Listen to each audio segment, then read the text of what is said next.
ترتیباً تھوڑا یہ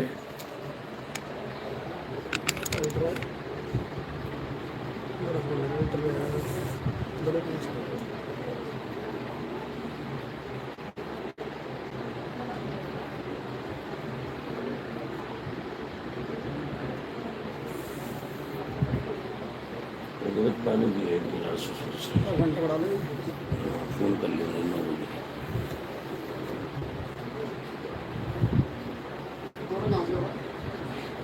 9 بجے.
السلام علیکم ورحمۃ اللہ وبرکاتہ. رب یسر ولا تعسر وتمم بالخیر وبک نستعین یا فتاح یا فتاح یا فتاح رب زدنی علما. یہ کتاب جو اس وقت آپ کے سامنے شروع ہو رہی ہے شرح عقود رسم المفتی ہے. عقود رسم المفتی لکھا، اسی کی تبیین و تشریح کے لیے شرح عقود رسم المفتی لکھا. یہ پورے 78 اشعار ہیں. فقہ پر مکمل فصل اور بہت مدلل گفتگو مبادیات فقہ کے عنوان سے ہو چکی ہے. اب آپ اس کو بار بار ہم اس کو دہرائیں تو یہ کانوں کے لیے ایک بوجھل ہونے کا بھی ذریعہ بنے گا اور اصل کتاب کے شروعات میں مخل بھی ہوگا. اس لیے میں اس پر نہ جاتے ہوئے براہ راست اس کتاب کی اور صاحب کتاب کا جامع اور مختصر تعارف علامہ عابدین شامی رحمۃ اللہ علیہ کا. اور یہ کتاب بہت چھوٹی سی کتاب ہے، 78 اشعار ہیں. ان اشعار میں صاحب کتاب نے آپ کو مفتی بننے کا سلیقہ، مفتی بحیثیت مفتی کے جب دارالافتاء میں کام کرے تو وہ کن احتیاط کو ملحوظ نظر رکھے اور کن بنیادوں پر وہ بڑی بڑی اغلاط سے بچ سکتا ہے. کیا وہ اصول و قواعد ہیں کہ جن کے اختیار کرنے سے وہ عوامی سماجی علمی مغالطہ اور ایک ایسی صورت حال کہ جس سے اس پر اعتماد اٹھ جائے اس سے بچ سکتا ہے اور وہ اپنے آپ کو ایک مستند ترین اور قابل ترین مفتی بنا کر عوام، علماء اور ملت اسلامیہ کے سامنے اللہ کے دین کی رہبری کے لیے پیش کر سکتا ہے. یہ بہت ہی اہم اصول و قواعد ان 78 اشعار میں صاحب کتاب نے عقود رسم المفتی کی شرح کے طور پر پیش کیے ہیں. تو ایک تو یہ بات یاد رکھیے نوٹ کے طور پر کہ عام طور سے ہمارے مفتی کہ کلاس کے بچے یہ غلطی کرتے ہیں، ان سے پوچھا جاتا ہے کیا کیا کتاب ہے، تو وہ کہتے ہیں رسم المفتی پڑھ رہے ہیں، حالانکہ رسم المفتی نہیں پڑھتے ہیں۔ اس وقت میں مدارس اسلامیہ میں بشمول ام المدارس، دارالعلوم دیوبند، مظاہر، شاہی اور ندوہ، بڑے بڑے ادارے جتنے بھی ہیں، ان تمام اداروں میں جو کتاب پڑھائی جاتی ہے در مختار ہے اور الاشباح والنظائر ہے، قواعد الفقہ ہے، اسی کے ساتھ شرح عقود رسم المفتی۔ اور اس کتاب کی اہمیت میں یہ آپ کو بتاؤں کہ اس کتاب کی عظمت اور اہمیت اتنی ہے کہ ہمارے دور میں صرف یہی کتاب پڑھائی جاتی تھی۔ اسی کتاب کو پڑھ کر، یعنی یہ 78 اشعار کو پڑھ کر آدمی مفتی بنتا تھا۔ یہ جو 4 کتابوں کا سلسلہ ہے، یہ تو اب کچھ دنوں سے دارالعلوم دیوبند کی شورا نے فیصلہ کیا، کچھ مفتی حضرات نے بھی، کہ طلباء کے اذہان اس طرح سے ہیں کہ اگر انہیں قواعد کی روشنی میں کچھ مسائل مستحضر کیے جائیں گے تو ان میں کچھ سوچنے سمجھنے کی صلاحیت پیدا ہوگی، بصیرت پیدا ہوگی، دماغ پر کچھ زور ڈالیں گے، مسائل کو نکالنے کا سلیقہ معلوم ہوگا۔ تو اس کے لیے الاشباح والنظائر کو منتخب کیا گیا، پھر اس کے بعد قواعد الفقہ کو اور قواعد امام کرخی، قواعد فلاں، ان سب کو رکھا گیا۔ در مختار کا بھی کچھ حصہ کتاب النکاح سے اس لیے رکھا گیا کیونکہ وہ انتہائی اغلق اور مغلق ترین کتاب ہے۔ ان عبارات کو پڑھنے سے اور ان عبارات کے حل کرنے سے جو ہے یہ بات طے ہوتی ہے کہ مفتی جو ہے بڑی کتابوں سے بھی مسائل اور مصادر اور مراجع کو اخذ کر سکتا ہے۔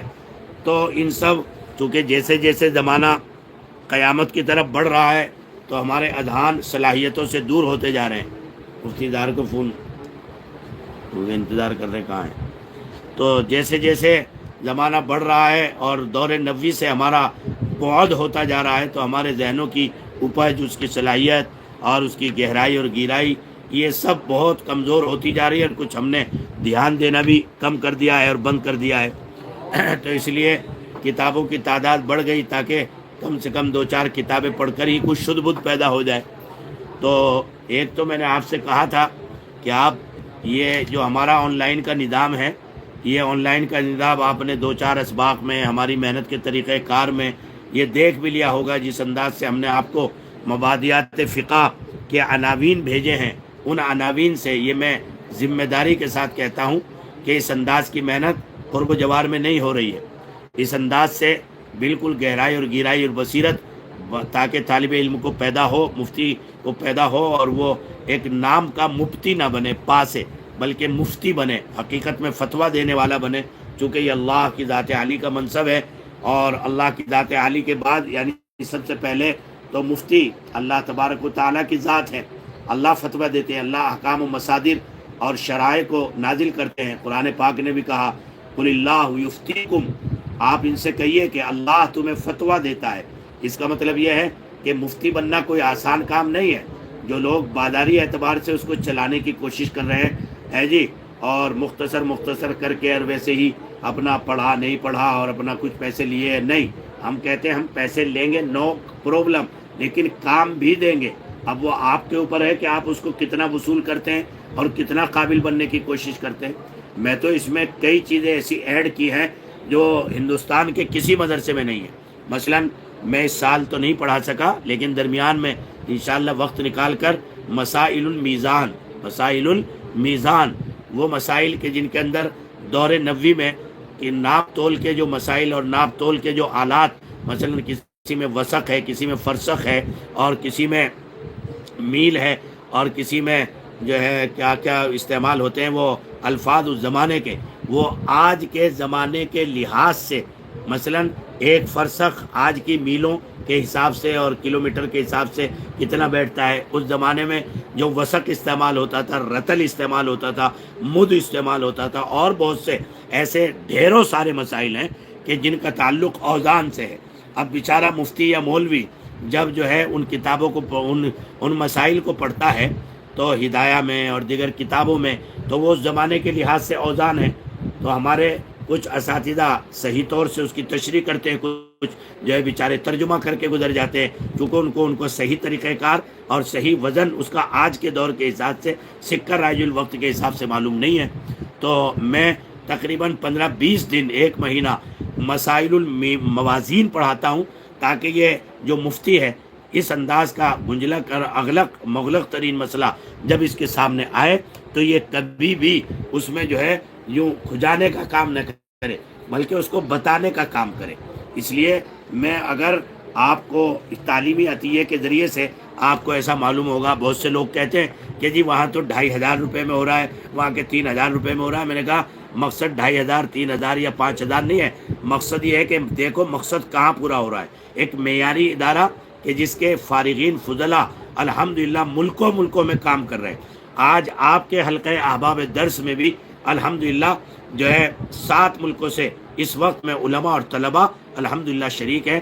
کئی شیخ الحدیث ہیں جو دوسرے ملکوں سے، کینیا سے، افریقہ سے، ادھر سے ادھر سے ہے جی، اور تنزانیہ سے بھی ہے جی، اور ہمارے جو ہے دبئی سے ہے، کئی حضرات ہیں۔ لیکن ہم نے ان سے کہا کہ آپ زیادہ عروب گروب میں کوئی ایسی میسیج کرنے کی ضرورت نہیں ہے، نہ ہم سے زیادہ بات کرنے کی ضرورت ہے۔ مقصد علم ہے، بس علم پڑھیے۔ حالات نازک ہیں، تھوڑا سا احتیاط کی ضرورت ہے۔ مقصد اللہ کے دین کی اشاعت اور اس کی تبلیغ ترویج ہے۔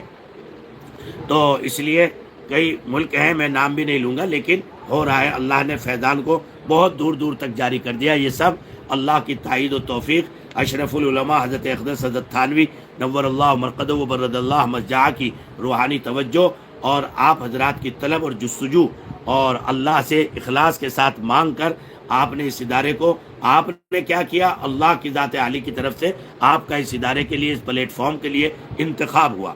تو کہنے کا منشا یہ ہے کہ بہت سے لوگ بیچارے افتاء کر لیتے ہیں، انہوں نے آن لائن کوئی ایڈ دیکھا، آن لائن کر لیا، پتہ چلا جب اگلا سال آیا یعنی سند کا ٹائم تو پتہ چلا وہ ادارہ ہی نہیں ہے، وہ نام ہی نہیں ہے، وہ بورڈ ہی نہیں ہے۔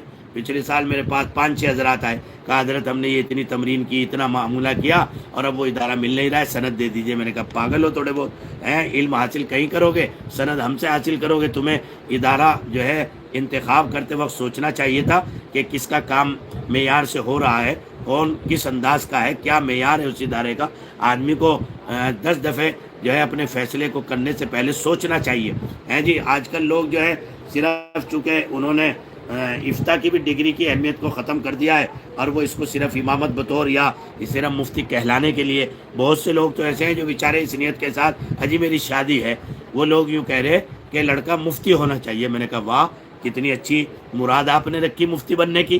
یہ سب شرک ہے، سمجھ رہے ہیں؟ اللہ کا علم اس لیے حاصل کیا جاتا ہے تاکہ اس سے صرف اور صرف اللہ کی رضا اور اس کی مرادات کا علم ہو۔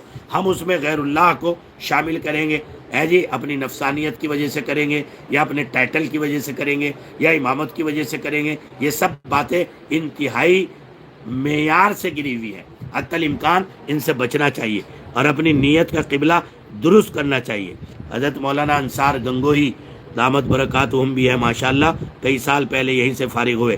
کفایت اللہ ڈار، السلام علیکم، محمد عامری، سمجھے جی، ماشاءاللہ۔ حضرت مفتی صاحب بندہ سید نظام الدین آندھرا پردیش سے ماشاءاللہ 2 سال پہلے کے ہمارے فارغ ہیں۔ دیکھیے اس ادارے کی یہ خصوصیت ہے کہ ہمارے جو طلباء فارغ ہوتے ہیں، جو علماء استفادہ کرتے ہیں، اللہ کا کرم اور اس کا احسان ہے کہ وہ ادارے سے، ادارے کے نظام سے ہیں جی۔ حالانکہ یہ لوگ مشغول لوگ ہیں، اکثر مفتی نظام الدین صاحب بھی بڑے اعلیٰ معیار کے مدرس ہیں، امام و خطیب ہیں، بڑے عالم ہیں اپنے علاقے کے۔ مفتی انصار گنگوہی بھی ماشاءاللہ، ان کے یہاں بھی 21ویں پروگرام بھی ہے، مجلس ذکر کا خانقاہی نظام چلاتے ہیں، اللہ والے آدمی ہیں۔ لیکن الحمدللہ وقت نکال کر اپنے استاذ کا درس، معروضات، اور پھر بھی سنتے ہیں، اس میں شریک رہتے ہیں۔ اور بھی کئی حضرات ہوں گے روزانہ رہتے ہیں۔ یہ مجھے بڑی خوشی ہوتی ہے اس بات سے کہ ہمارے جو علماء ہیں الحمدللہ بہت محبت کرتے ہیں، اور اسی کے ساتھ جو ہے اپنے استاد سے کچھ نہ کچھ استفادہ کرتے رہتے ہیں۔ تو یہ سعادت کی بات ہے۔ بہت دل سے دعا کرتا ہوں اللہ سب کو نوازے اور اپنے بھلے اور مقبول بندوں میں شمار فرمائے۔ اور جب میرے کسی بھی شاگرد کو میں کہتا نہیں ہوں، مجھے شرم آتی ہے، میں اتنا بڑا آدمی نہیں ہوں کہ میں کسی کو اپنا شاگرد کہوں، لیکن بہرحال جو ہمارے مستفیدین ہیں، جو اس پلیٹ فارم سے استفادہ کرتے ہیں، جب میں انہیں دیکھتا ہوں کہ کسی اعلیٰ اچھی خدمت کے پلیٹ فارم پر لگے ہوئے ہیں، تو خدا کی قسم تنہائیوں میں ان کے لیے دعا نکلتی ہے، اور بہت دعا کرتا ہوں، اور بڑی خوشی ہوتی ہے۔ اس لیے کہ مالی جو باغ لگاتا ہے، جب اس باغ کو ہرا بھرا اور پھولوں سے لدا ہوا دیکھتا ہے، اور عالم کا پھول کیا ہے؟ عالم کا پھول ہے دینی خدمات، عالم کا پھول ہے تدریس، عالم کا پھول ہے تفسیر، عالم کا پھول ہے اللہ کے بندوں کی دینی و اصلاحی خدمات۔ جب یہ لوگ کرتے ہوئے مجھے نظر آتے ہیں اور میں جاتا بھی ہوں، دیکھتا بھی ہوں، معلوم بھی کرتا ہوں، تو دل سے دعائیں نکلتی ہیں۔ آپ کے لیے بھی دل سے دعا کرتا ہوں، اللہ تبارک و تعالیٰ اپنے بھلے اور مقبول اور مقتدی بندوں میں شمار فرمائے۔ تو بات اس پر گئی کہ یہ جو کتاب ہے یہ مفتی بننے کا اصول، تمرینات کو لکھنے کا طریقہ کار، اور کن اصول و قواعد کو ملحوظ رکھنا ہے تمرین فتاوی میں، اور کس احتیاط کو ملحوظ رکھنا ہے، اس کا تذکرہ صاحب کتاب ان اشعار میں کریں گے۔ یہ کتاب ہمارے یہاں جو ہمارے حضرات پڑھتے ہیں دارالعلوم اشرفیہ میں رہ کر، ان حضرات کو تو ہم ہمیشہ اس کو حفظ کراتا ہوں، میں ہی پڑھاتا ہوں دارالفتہ میں یہ کتاب، تو سارے 78 کے 78 اشعار مفتیوں سے الحمدللہ حفظ سنتا ہوں۔ اور کئی دفعہ میں نے یہاں جب دارالعلوم کے مفتیان کرام کو بلایا اکابر کو، اور انہوں نے یہاں جو ہے ہمارے بچوں نے اس کو سنایا پڑھ کر کے، تو حضرت مفتی اعظم مفتی حبیب الرحمن صاحب خیر آبادی دامت برکاتہم العالیہ مفتی اعظم دارالعلوم دیوبند نے دانت تلے انگلی دے گئے، فرمایا یہ تو ہم بھی اپنے طلباء کو یاد نہیں کراتے ہیں، مولانا اتنا بڑا کام کر رہے ہیں، اس معیار کے ساتھ دارالفتہ چلاتے ہیں، مجھے بڑی خوشی ہوتی ہے۔ بہت دیر تک حضرت نے اس پر تقریر کی۔ اس لیے محترم، آپ ایک اچھے اور مضبوط اور متعارف اور بین الاقوامی شہرت کے حامل پلیٹ فارم سے آپ جڑے ہیں، اس لیے آپ اس کی قدر کیجئے، محنت کے ساتھ پڑھیے، اپنے دل کا قبلہ درست کیجئے، اور صرف ناموری کے لیے، صرف شہرت کے لیے، صرف امامت کی نیت سے پھر دیگر جو ہے دوسرے مقاصد کے لیے افتہ مت پڑھیے۔ افتہ خالص اور خالص اللہ کی رضا کے لیے پڑھیے، اس لیے کہ افتہ جو ہے وہ قرآن و حدیث کا عطر اور اس کا نچوڑ ہے، اور مرادات ربانی کو حاصل کرنے کا بہترین پلیٹ فارم ہے۔ اس لیے اللہ تبارک و تعالیٰ آپ کے اس داخلہ لینے کو بہت قبول فرمائے۔ آج ہم ایک ایسے اپنے وقت کے فقیہ کی کتاب کا آغاز کر رہے ہیں جن کا نام علامہ شامی ہے، اور ان کی شامی ہر مفتی کے ڈیسک پر پوری دنیا میں رہتی ہے۔ اللہ نے ان کو ایسا مقبول قلم عطا فرمایا تھا کہ جو چیز انہوں نے لکھی وہ دنیا میں رائج ہو گئی۔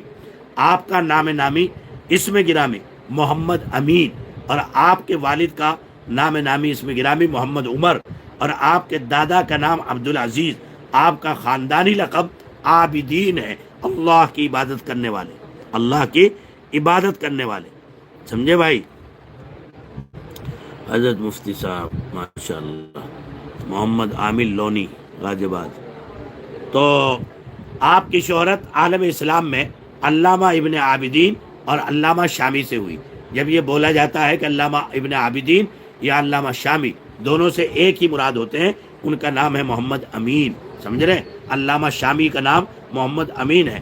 کوئی بھی بڑا مفتی آپ سے پوچھ سکتا ہے، کوئی بڑا حضرت ہوگا کہ کہاں پڑھ رہے ہیں آپ اشرفیہ میں، وہ پوچھے گا کہ علامہ شامی کا نام کیا ہے، اب آپ نے دھیان نہیں دیا تو بعد میں کہے گا او ارے وہ مولانا سالم، اس کو تو نہ پڑھانا آتا ہے نہ پڑھنا آتا ہے، کہاں آپ نے داخلہ لیا۔ یہ بڑوں کا عام طور سے طنز کرنے کا ایک مزاج ہوتا ہے، وہ لوگ کہ جو بنے ہوئے نہیں ہوتے لیکن بڑے بن جاتے ہیں، اور اگر بڑے ہیں اور اہل اللہ کی صحبت سے بنے ہیں تو پھر تو فرشتہ صفت ہوتے ہیں الحمدللہ، اور اللہ نے ان کے قلوب میں گنجائش بھی رکھی بھی ہوتی ہے۔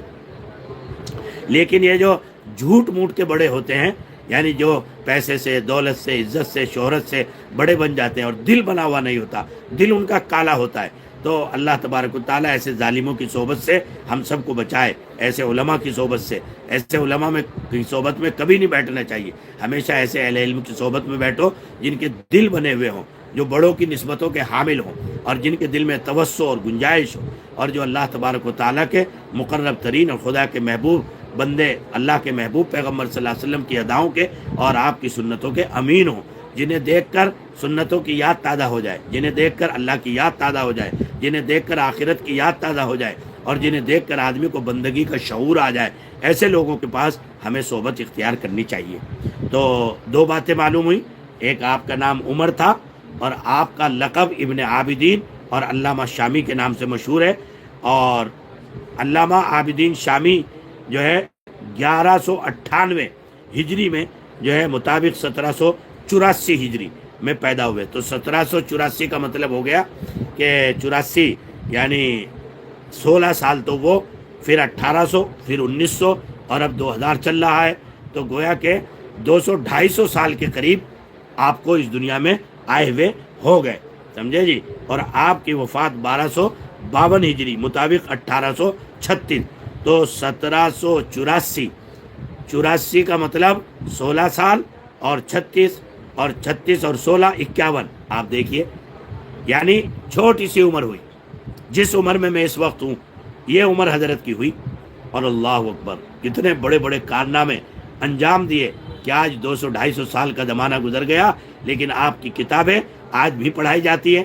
آپ کو مرے ہوئے اتنا زمانہ گزر گیا، 200 سال، لیکن آج بھی ہم ان کا تعارف آپ کو کرا رہے ہیں، ان کی عظمت بتا رہے ہیں، ان کی فقہی اور فنی مہارت اور ان کی تباہر اور تعمق علمی بتا رہے ہیں، سمجھ رہے ہیں آپ۔ تو آپ نے قواعد افتاء میں یہ ایک نظم تھی جو تحریر فرمائی، اور اس میں نے آپ کو بتایا تھا 78، یہ مجھ سے صاف ہو گیا، وہ 74 اشعار ہیں۔ کتنے اشعار ہیں؟ 74، اور اس کا نام، ہاں، جو عقود رسم المفتی ہے۔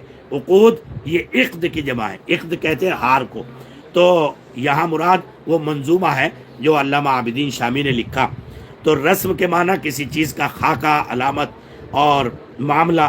اصطلاحی معنی جب عقود رسم المفتی کے آپ کریں گے، العلامت التی تدل المفتی علامہ یفتی بھی، کہ مفتی جس کا فتویٰ دے گا اس پر جو چیز علامت بنے، جس کے ذریعے سے اس کی پہچان ہو، ہے جی، اس کو کیا کہتے ہیں؟ عقود رسم المفتی کہتے ہیں، عقود رسم المفتی کہتے ہیں۔ تو کتاب کی جو وجہ تسمیہ ہے وہ اچھی طریقے سے سمجھ لیجئے۔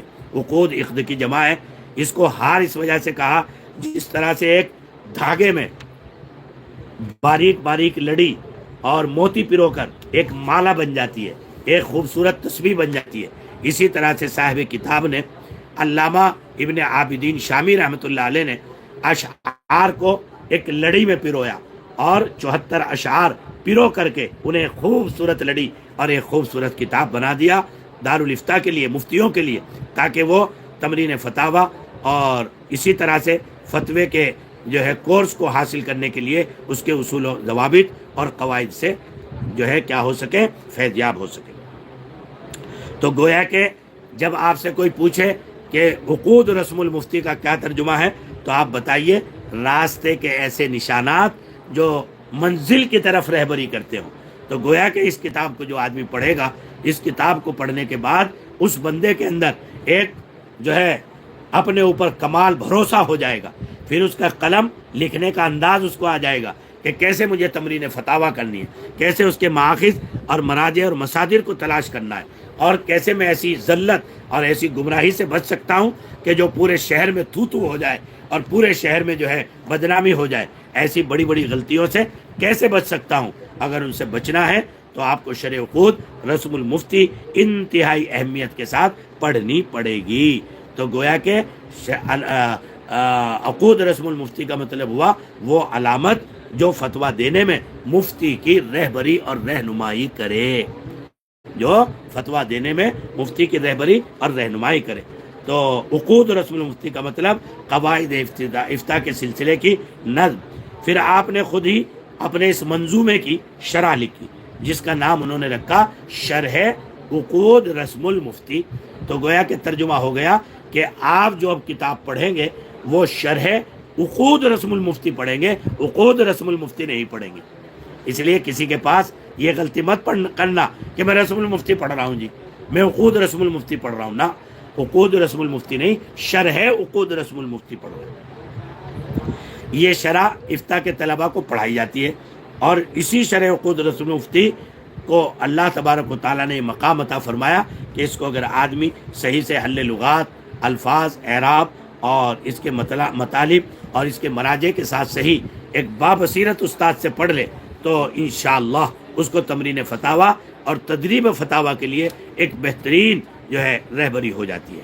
اس لیے بس آج کا درس یہیں پر ختم ہوتا ہے، اور میں بطور تبرکن اس کا ایک خطبہ پڑھ رہا ہوں۔ الحمدللہ الذی من علینا فی البدایۃ بالہدایہ وانقذنا من الضلالۃ بمہد الفیض والعنایہ والصلاۃ والسلام علی سیدنا محمد الذی هو الوقایہ من الغوایہ وعلی آلہ واصحابہ ذوی الروایہ والدرایہ ولا غایۃ لہما ولا نہایہ۔ یہ خطبہ ہے، جو اصل کتاب ہے وہ شعر سے شروع ہوگی، اس کا جو خطبہ ہے وہ بھی شعر کے انداز کا ہے، تو یہ شرح جو لکھی گئی اس کا خطبہ ہے۔ خطبہ کتنا بلیغ ہے، خطبے کے اندر کیا معنویت ہے، اور خطبے کے ایک ایک الفاظ میں کیا گہرائی اور گہرائی ہے۔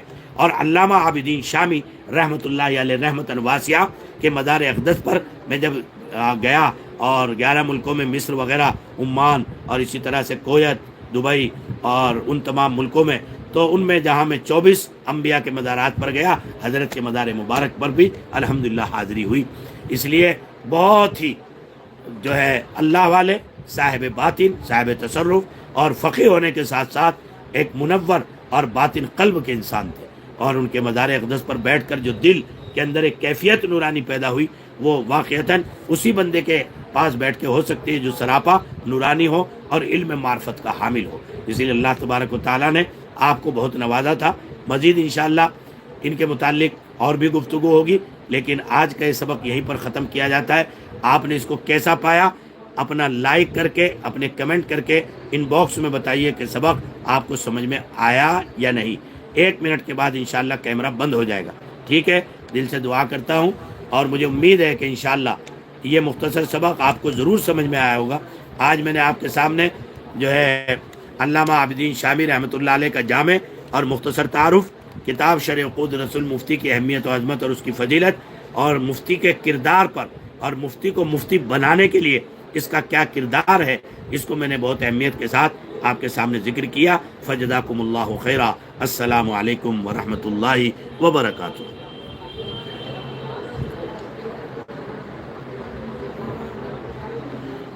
جلدی جلدی میسیج کر دیجئے، پھر کیمرہ بند ہو رہا ہے، اور لائک کرنے والوں کی تعداد کم ہے، چونکہ آپ سننے میں لگ جاتے ہیں، اور حقیقت میں سننا بھی چاہیے۔ قابل طالب علم وہی ہے جو سبق دیکھ کر لائے، استاد کا سبق غور سے سنے، اور بعد میں اس کو ریوائزیشن کرے، تکرار کرے، اور اس کو دوبارہ بھی سن کر اس کے نوٹس لکھے۔ تو آپ اس کتاب، اس کو جو ہے اپنے حلقہ احباب علم میں ڈال بھی دیجئے، تاکہ دوسروں تک بھی پہنچے۔ کوئی غلطی ہو تو ہماری اصلاح ہو جائے، سمجھے جی؟ میں اسی لیے آن لائن یوٹیوب پہ پڑھاتا ہوں براہ راست، کسی چھپوا ایپ پہ نہیں پڑھاتا۔ ایپ، زوم ایپ، پتہ نہیں کیا کیا وہ چل رہے ہیں، تو وہ کنویں کے مینڈک کی طرح ہے، اس میں وہی لوگ رہیں جن کو ہم نے رجسٹر کیا ہے۔ اب مفتی انصار صاحب آ گئے، گنگو والے، 21 تاریخ میں اللہ کی مجلس ہے ان کے یہاں، سمجھے جی؟ مفتی انصار صاحب، یہ دیکھو وہ سامان ہے جو پچھلے سال بھی آپ کے یہاں گئے تھے، تم پچھلے سال؟ ہاں بس فتح پور زاہدی، ہاں دیکھو آپ کی دعوت یاد ہے، فتح پور زاہدی، سمجھے جی حضرت؟ تو انشاءاللہ جو ہے حاضری ہوگی، اور اللہ تبارک و تعالیٰ بے حد برکتوں کا حامل بنائے۔ اس سال مفتی انصار صاحب جو اس سال کی مجالس کا آغاز کر رہے ہیں، تو اس کا افتتاح انشاءاللہ بندے کی حاضری سے ہوگا، اور لوگ بھی وہاں کے بڑے جو ہے نرم طبیعت اور علماء کے بڑے قدردان ہیں۔ یہ مفتی صاحب کی محنتوں کی برکت ہے، اللہ ان کو جزائے خیر دے۔ اور ہمارے فیض یافتگان بچے جہاں جہاں بھی ملک اور بیرون ممالک میں کام کر رہے ہیں، اللہ سب کی فتنوں سے حفاظت فرمائے، نصرتوں کا حامل بنائے، اور انہیں اپنے زمانے کا مقتدی عالم دین بنائے۔ السلام علیکم ورحمۃ اللہ وبرکاتہ۔